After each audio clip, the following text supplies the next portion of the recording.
Hi, everyone. I'm Tara Lipinski. Well, you started really quickly there. And this is Todd Gapastashi. I was like, all right, I think I'm ready. Hi, everyone.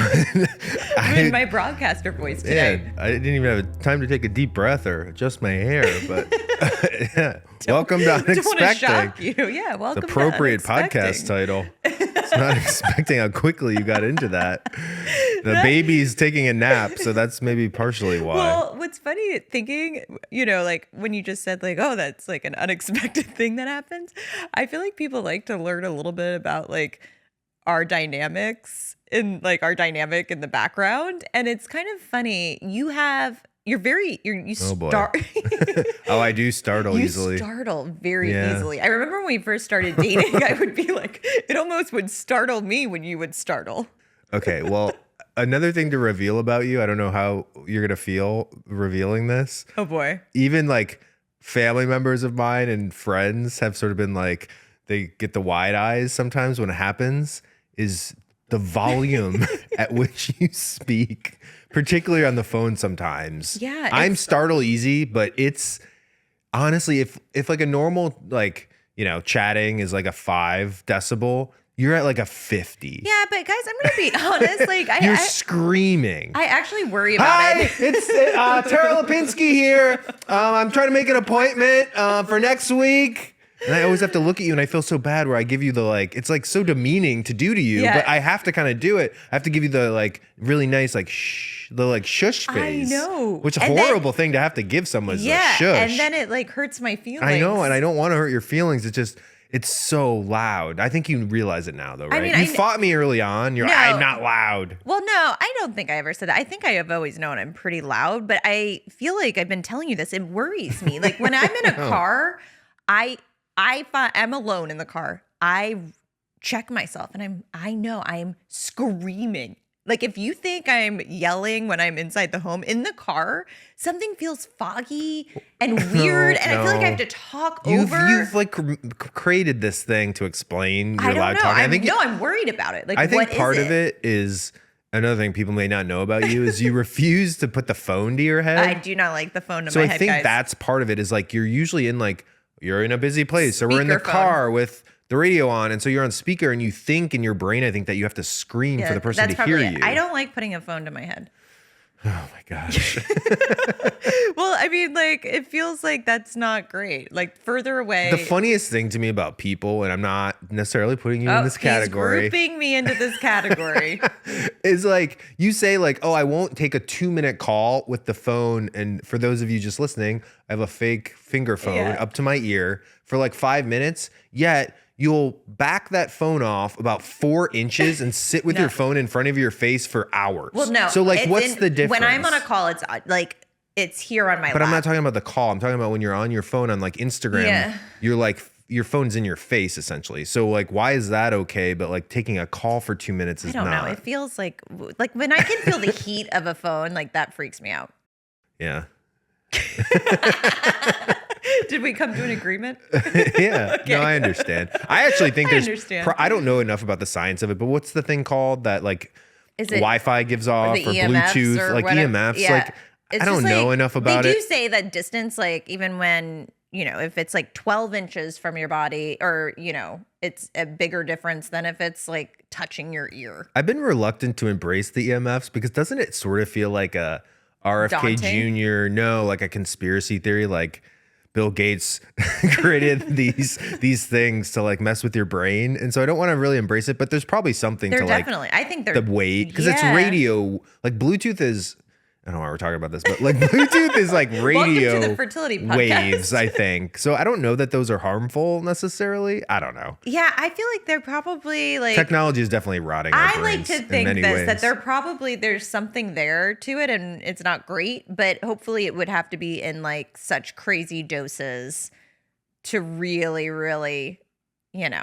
do a number on you. But that's why I'm always kind of thinking about that. I think it's safe too. It's the same thing with like a blanket. It's like what? Remember the blanket I got during fertility?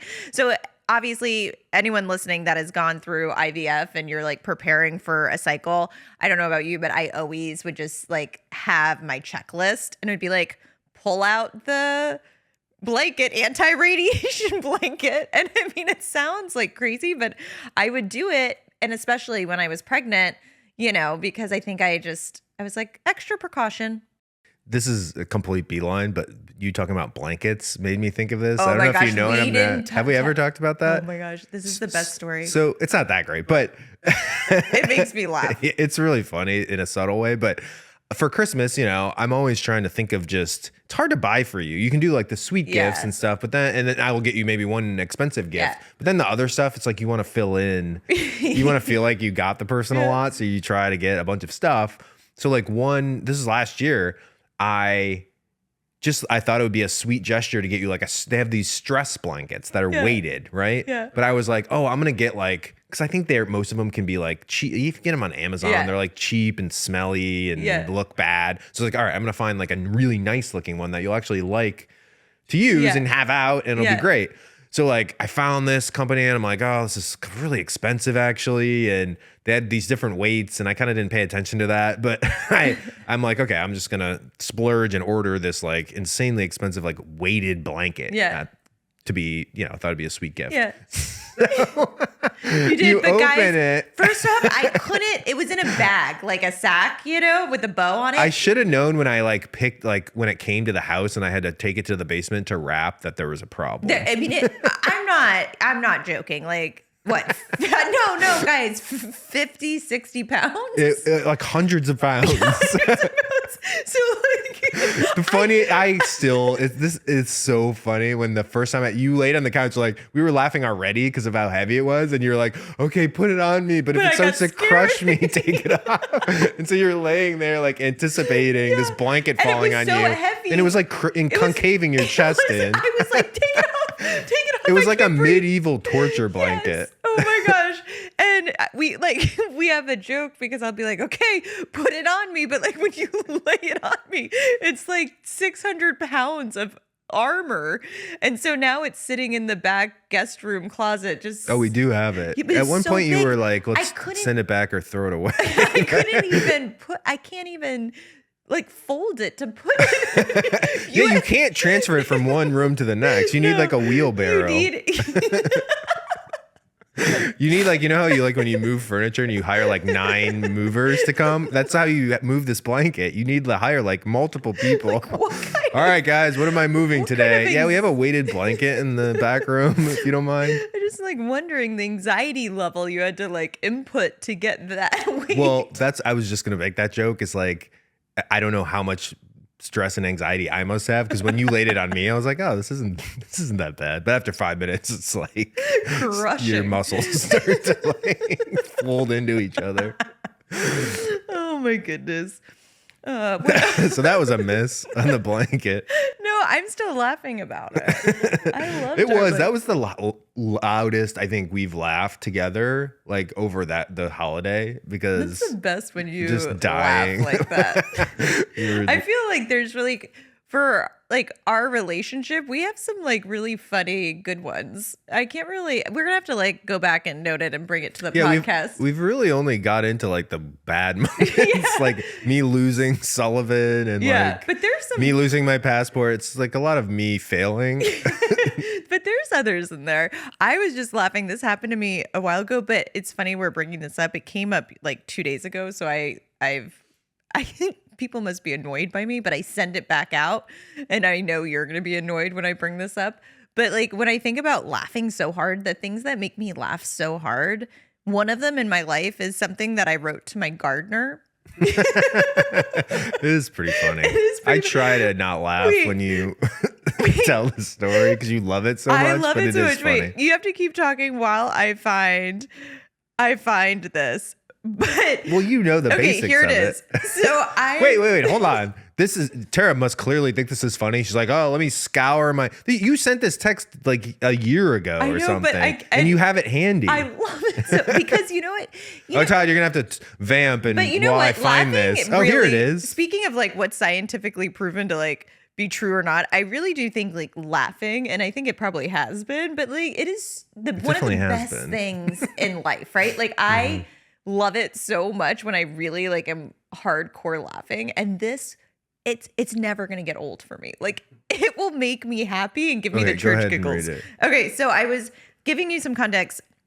I was texting our gardener, and I sometimes use voice to text, which I am like the meme where it's like you have to decipher what my text is. Nothing makes sense, and I just send it Voice anyway. to text and regular text. Yeah, both.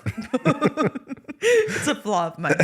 But I'm like, okay, can you check the roses on the back patio? And then this is what I write next. Also, if you could try to revive that one dead panda on the house wall on the patio that's dead.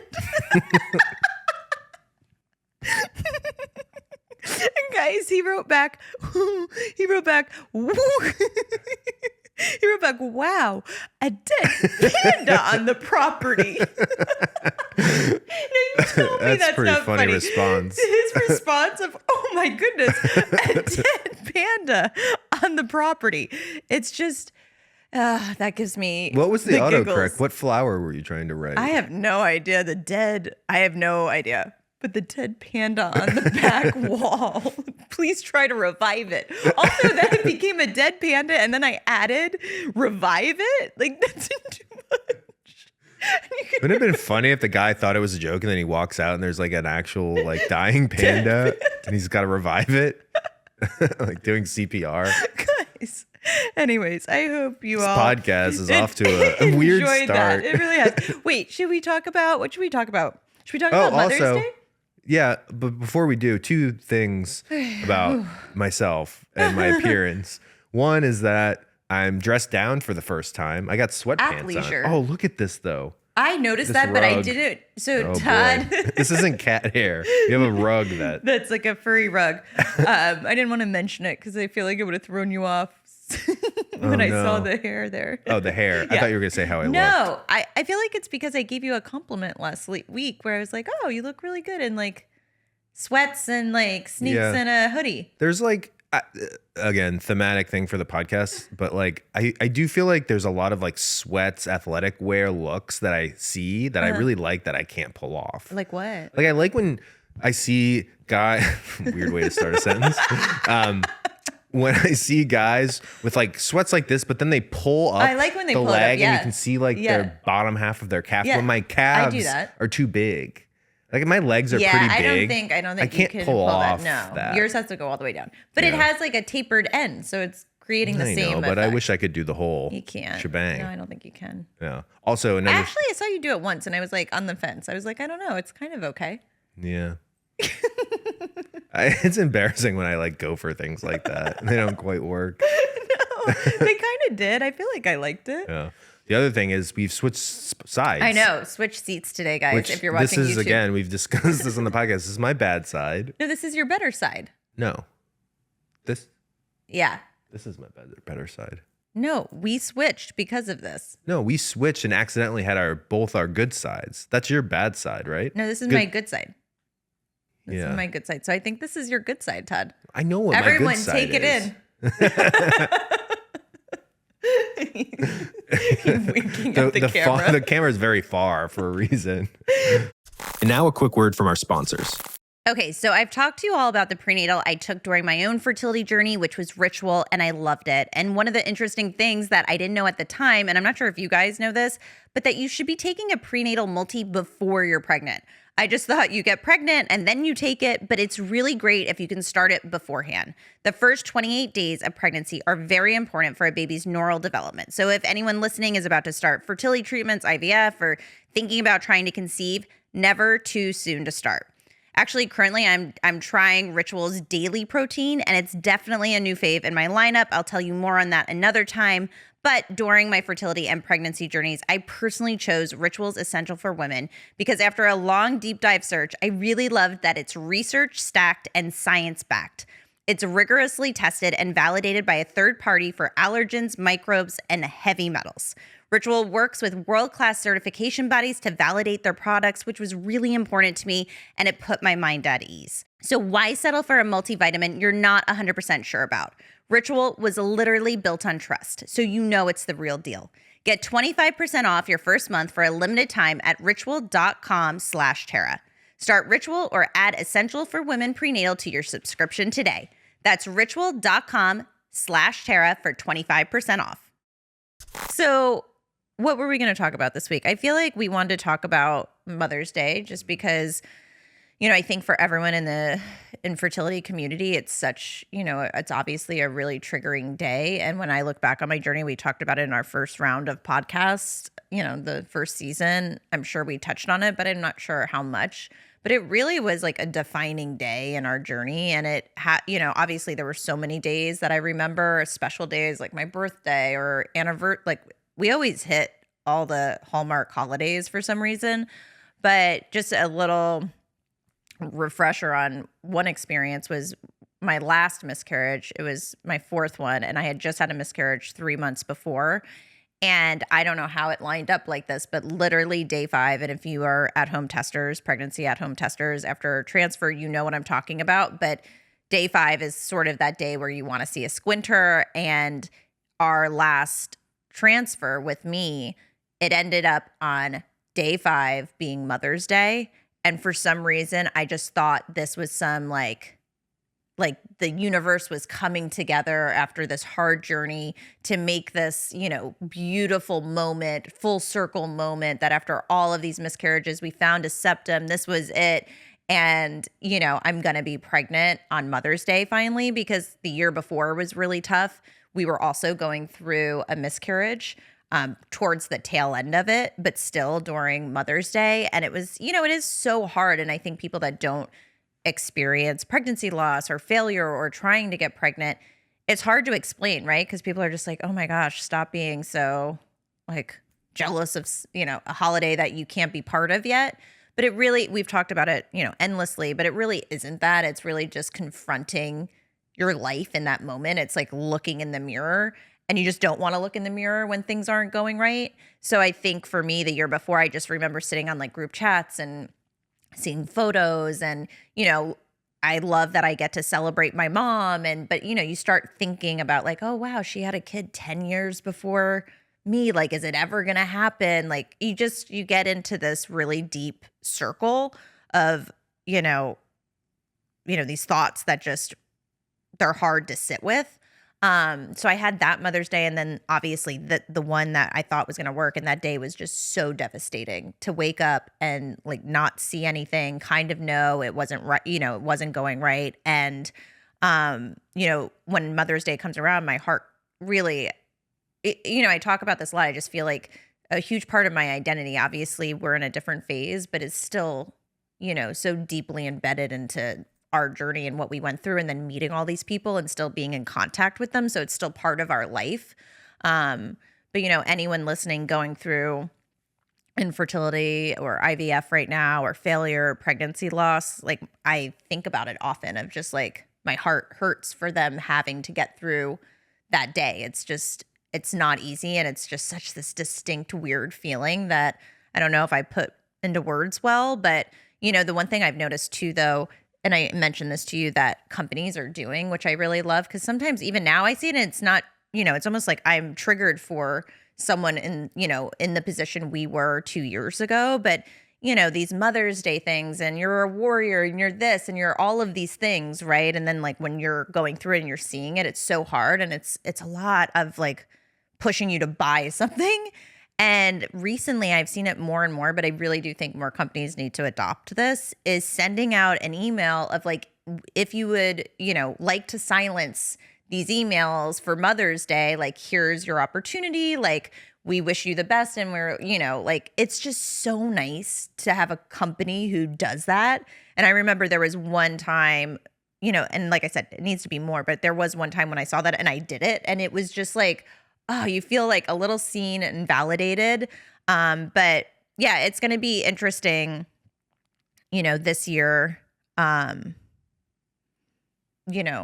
celebrating Mother's Day, just because there's so many feelings around that. And do you feel like you need to like under celebrate because of how you used to feel about it? I think outwardly, I will definitely probably put up a post about being a mom.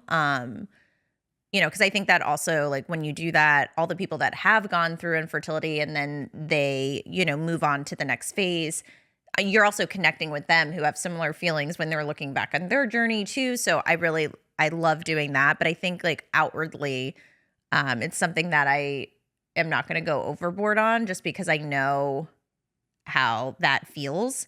I think, honestly, inwardly, between us, I do hope that we're able to celebrate it in a big way, just because it's like, again, those moments where you almost like want to put bows on things.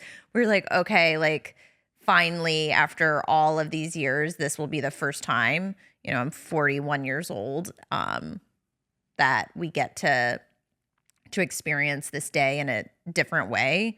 I mean, I don't know if you have these memories. I think you block them out more, but that last Mother's Day was horrific. I mean, you used a clip from, it's interesting, people who have watched the opening of our podcast, you used a clip where I never cried to camera.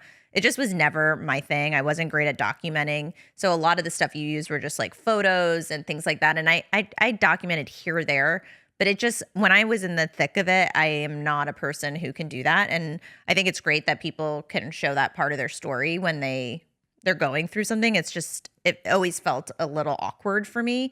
But that day, I don't know what it was. I felt, and it was like a longer clip that you chopped up, but it was like, I wanted to have this, like, in my mind, I loved the idea of like my future child, not necessarily watching it, but having one. And that this would have been like something I could look back to and say, like, I overcame this. So I remember being up in my bedroom. I don't know where you were, and I was just crying so hard. And that's part of the opening and of the podcast, like the video portion that you had done. But then we went and we sat at a restaurant. You like made me get out of the house, and it was just a really hard day, which also makes me think too of like, I did this fertility podcast this week, and the host, she's currently going through infertility and on a journey. And, we just got into this conversation of like happiness during the journey. And when you are like in it, 'cause that was her question. Is there a different level of happiness now? And it is interesting to look back, because, even that day, I think we like tried to like buckle up and let's go out. And that's when you took me to the infamous movie of whatever. Was that on the day? It was either that day or the next day, but it was that miscarriage. Oh yeah. The Northman. But my answer to her was just, eventually you have to choose a different avenue of, anxiety and sadness. I mean, and that's where me and you probably struggled the most, of what our life was revolving around and being able to enjoy other things.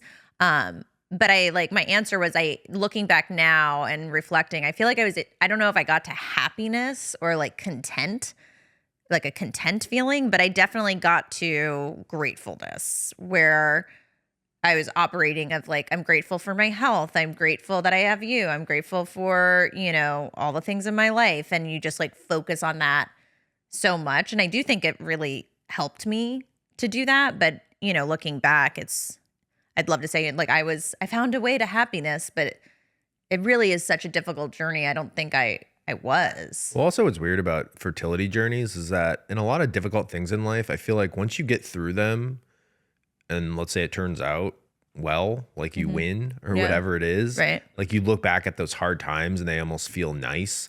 But I feel like with fertility, that's not true. Meaning like, you look at your stupid example, but like your most difficult training session where you were like miserable. You look back at that as like, oh, you probably feel happy almost thinking back, like I did that to get this. Not but I feel this, like though. fertility, it's like you look back, I guess the question is like, you look back on, that Mother's Day, like it's not like, I guess that's the sort of enduring trauma and PTSD of fertility, is you don't look back as like, oh, well, I got through it. I don't even have feelings about that. Like, because I have this child I'm staring at. It's still traumatizing. It really is. And I think that just is like a testament to how difficult the journey is. And it's like another thing that just like when I was talking on the podcast, it's like, how have you come out on the other end better, and what was the silver lining? And there's a ton of silver linings, right? Because you're still evolving as a person, and this is just like, part of it. But my answer was kind of like, oh, like the whole meant to be thing, like doesn't really, it's not, I don't really think of it that way. It's like, I wish that we didn't have to go Well, I through always that. say too with the meant to, we've talked about this so Yeah. much. I just find it so fascinating with people, like the psychology of it is like the meant to be thing, like things you only say it was meant to be if it works. Right. Right. But like, that's the thing in fertility. like with the Mother's Day thing, even Right. like imagine if you would have got pregnant on Mother's Day. Oh, this Right. journey was meant to be, Meant to but, be. but like it didn't work. Or it didn't work. So Yeah. it was definitely not meant to be. It was definitely not It's meant to almost be. like this is stupid, but I think we talked about this. I was, again, I'm not super religious, but you know, spiritual. Blah, blah, blah. Yeah. But like the thanking God after like a sports win is always interesting to me. Cause like, I think a funny SNL skit would be like God watching a game and trying to figure out who should win. Who should win? Like all these God-fearing Yeah, like sort not of great you, Catholics and but great, yeah. you know, or, you know, Christians or great Jews yeah. and great, you know, whatever. And just trying to sort out Yeah. who deserves to like, win. let's see He's here. like sweating. He's like, oh, I don't know. This person went to church every Sunday for 18 years, but this person just prayed to me about the game.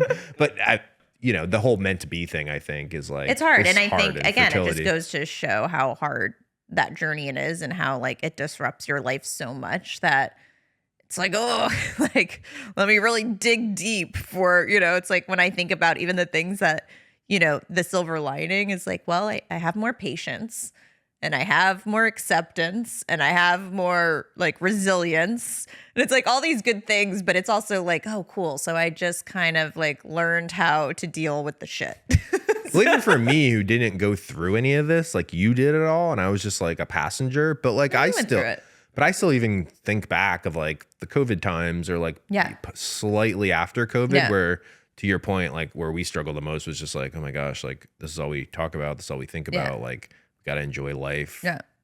simultaneously or try hard Yeah. to. Like I still think about those times and it makes my stomach sort of Yeah. turn. It's like a weird feeling. Like I'm not like, oh, we got through it and that was like the journey. No. No. No. No, thank you. It was fucking miserable. It really was. Yeah. But the other thing I wanted to just like put out here, I'm sure you guys follow me on Instagram too, but while I was going through my fertility journey, I was Oh, hashtag ad. No, this is it. This is it. This is I really knew I could make you Okay. uncomfortable by saying yeah, that. you could. Okay, so the real seedling that was planted with this was because of Unexpecting, because of all of you that listen. I feel like I'm personally talking to you every time we do this podcast, and it's wild. Like I never had something like this before where I feel like a podcast kind of is the only way to do that, right? And well, I mean, there's other ways, but I feel this deep connection to all of you. This, like when you say sense of community, like I am like living in it with Unexpecting. You guys like listen every week. It just feels like we're friends. And so I feel like I've been like, and I don't know if it's because I'm just getting older and like a little emotional about things, but I'm just like, I love that. I love connecting with people. And, you know, if you think about my whole like life as an athlete and someone in the, you know, public eye since a kid, I feel like I was always open and sharing, and I knew that I had fans and all of this stuff, but I never like, I felt like I was behind this wall, right? There's not engagement really. It's just me skating or me performing or me being a broadcaster and seeing some comments here and there that I could reply to, but it's kind of, you know, well, you were sterile. also super, super famous when people were like writing letters, and Right. there just wasn't social media, obviously in the 90s. But or I mean, in the and early you got, 2000s. and that's the thing. I would have buckets, Todd, and I'm not kidding you. Like the mailman didn't know what to do. It would be millions of like letters, and like of course I try to write back to some, but you just can't. And then what are you gonna do? Like remember that person? Like now I it's know. My mailman had that same thing. My mailman had the same thing with buckets of letters for to you, me. Yeah. for your Perry High School wins. Yeah. Yeah. Tons of fan mail in Perry, Ohio for me. So anyway, I really just got this idea with my trainer, Hannah, who kind of does these classes already, but I've worked with Hannah for 5 years. We've worked through when I was going through infertility, And she was the best because I'd be like, I can't do anything with my stomach. I can't do anything hard. And she still made me feel like I was moving. And she's so sweet and she's so knowledgeable and certified and all these things. So we're like, let's do something. We have a little more time. Let's do something together. But we started this workout membership. And I just wanted to mention that if you are going through IVF or infertility, you know, there is a workout that I was able to do and felt comfortable with. And Hannah is able to sort of, you know, navigate and help you go through, because it was something I didn't know what to do. I was like, how am I supposed to work out? Like light? Like, what does that mean? I can't run. I can't do this. So anyway. Well, all right, also, Todd's giving me a ton of crap about this. I'm just messing with you. It's cool. And Hannah's awesome. And you guys have become such good friends. Yeah. And I'm excited. And we're going to build a community. We did like a Zoom today to meet everyone. And we're like talking to someone in Spain and talking to someone who's like skating still. Like, I'm excited. I'm excited about it. Don't think I'm like replacing our Unexpecting community. Well, yeah. What is it? Should I pop down for this workout thing? Yeah, you should. All right. I would die. Well, was this a good run? Good run today? Wait, but what about update us on our fertility journey? Oh my goodness. So there is a surrogate that we have spoken to. We're going to get on the phone with you and her husband maybe next week, but it looks like it could be a match. You know, you never know. We just had one where a few weeks ago where we thought it was, and then went through medical and there was a surprise that we weren't expecting. So that one ended, which is always hard, right? Because you're sort of like, like I thought this was going to be, what are you laughing about? You thought just the reason it didn't work, but we can, we had over Snoop Dogg wanted to be our surrogate or Cheech. Good thing they drug test these people. Well, yeah. So we definitely obviously need to get past the medical screening. So that's where the big hurdles are, because you have to make sure that, again, you're passing everything. Every medical record you've ever had in pregnancy is being looked at. You know, Dr. Beck will then do, an ultrasound and have you come in. So there's 2 levels of medical testing. So we're in that phase now. But usually you want to start with someone you think is a match before you even bother your doctor. So I don't know, guys. This could be it. And we still haven't decided on a sex yet. No. Still up for debate. Really up for debate. Dinner time conversation. Every dinner time is different, because I feel like you're like, I don't know. And then you'll be like, another girl. I'm oddly lobbying for another girl. Yeah. I don't know why. I know. It's crazy. And thanks guys. All the comments I obviously read, and people have been giving, the last time we talked about this, and there was obviously split down the middle, because people will have 2 girls or 2 boys. We already have a boy in the house. Sullivan. We do have a boy in the house. He's already, it's enough boy. Oh my goodness. He is a piece of work. But anything else about the surrogate? I feel like people are excited about that journey, but I think it's just this initial phase that will be, it's kind of the nail biting phase of, will everything go okay? And she's another out of state. Yep. Surrogate, so. But would be in the same state as Michaela was, which is somehow comforting, and the same doctor we used. And that's funny, Michaela already talked to her, which is so sweet.